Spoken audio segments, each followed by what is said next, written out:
Hi friends, welcome to my YouTube channel Resmero's Little World. ഇന്ന് ഞാൻ വന്നിരിക്കുന്നത് ചുമയ്ക്കും കഫം അലിയിച്ച് കളയാനുള്ള ഒരു ഹോം റെമഡി ആയിട്ടാണ്. അതിനുവേണ്ടി ഇൻഗ്രീഡിയൻസ് എന്ന് പറയുന്നത് ചെറുതേൻ, നാരങ്ങ, ചെറിയ ഉള്ളി, ഒരു കുഞ്ഞു കഷ്ണം ഇഞ്ചി, പനിക്കൂർക്കയുടെ ഇല ആൻഡ് തുളസി ഇല. ഇതിൽ ചെറിയ ഉള്ളിയും ഇഞ്ചിയും തുളസിയും പനിക്കൂർക്കയുടെ ഇലയും കൂടി ജസ്റ്റ് ഒന്ന് ഇതിനകത്തിട്ട് ക്രഷ് ചെയ്തെടുക്കണം.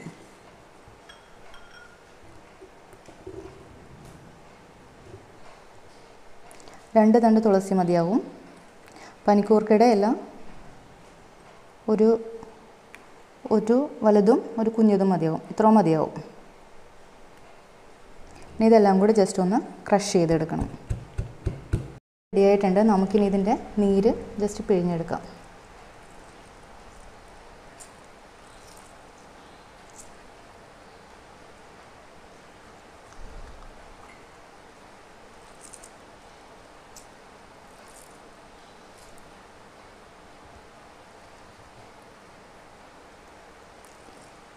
മാക്സിമം നീര് പിഴിഞ്ഞെടുക്കുക. അതിൻ്റെ അകത്തുനിന്ന്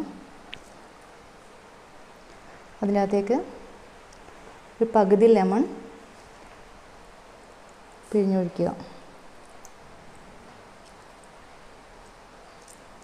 ഇതെല്ലാം കൂടി മിക്സ് ചെയ്യുമ്പോൾ ഒരു പ്രത്യേക ടേസ്റ്റ് ആയിരിക്കുമെന്നൊന്നും വിചാരിക്കരുത്. ലെമൺ ഒഴിക്കുമ്പോൾ തന്നെ അതിൻ്റെ ബാക്കി ഫ്ലേവേഴ്സൊക്കെ അതിൻ്റെ അകത്ത് പോകും. പിന്നെ അതിൻ്റെ അകത്തേക്ക് ഒരു ടീസ്പൂൺ ചെറുതേനും കൂടി ഒഴിക്കുക.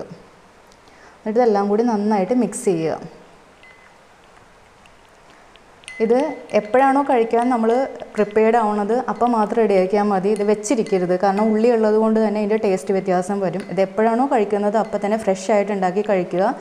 എപ്പോഴും ഒന്നെങ്കിൽ ഭക്ഷണത്തിന് മുമ്പ് ഒരു അരമണിക്കൂർ മുമ്പ് ഇത് റെഡിയാക്കുക, അതല്ലെങ്കിൽ ഭക്ഷണം കഴിഞ്ഞിട്ട് അരമണിക്കൂർ കഴിഞ്ഞിട്ട്. ഇപ്പോൾ നമ്മൾ ടാബ്ലറ്റ് കഴിക്കണ സെയിം മെത്തേഡിൽ തന്നെ ഇത് കഴിക്കണം, അല്ലെങ്കിൽ ഇതിൻ്റെ ഒരു എഫക്റ്റ് ഉണ്ടാവില്ല. ഏറ്റവും എഫക്റ്റീവ് എന്ന് പറയുന്നത് നമ്മൾ രാവിലെ തന്നെ വെറും വയറ്റിൽ കഴിക്കുക എന്നുള്ളതാണ്. എത്ര നല്ല ചുമയാണെങ്കിലും ഈ ഒരു 1-2 പ്രാവശ്യം ഇത് യൂസ് ചെയ്യുമ്പോൾ തന്നെ നല്ല കുറവുണ്ടാവും. ഇതെല്ലാവരും വീട്ടിൽ ട്രൈ ചെയ്ത് നോക്കുക. Thank you.